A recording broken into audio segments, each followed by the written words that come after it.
নারায়ণগঞ্জের এবং নারায়ণগঞ্জের গর্ব আমাদের মতিন চৌধুরী সাহেবের 14তম মৃত্যুবার্ষিকীতে আজকে আমরা এখানে উপস্থিত হয়েছি। আমরা তাকে শ্রদ্ধা ভরে স্মরণ করছি।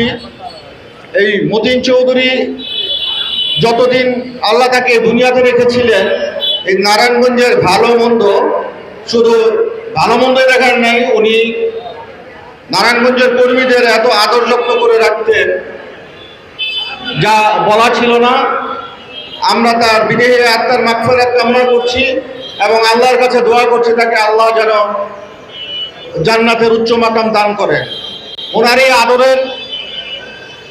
আদরের কর্মী ছিলেন আমাদের নেতা, আমার নেতা জাকির খান, যার আদর্শে আমরা আজকে বিএনপিতে রাজনীতি করছি। তার আদরের যেই কর্মী জাকির খানের আদর্শে আমরা আদর্শিত হয়ে নারায়ণগঞ্জে রাজনীতি করছি। ভবিষ্যতে ইনশাল্লাহ করে যাব, এই দোয়া সবার কাছে চাই এবং সবাই এই দোয়াই করবেন।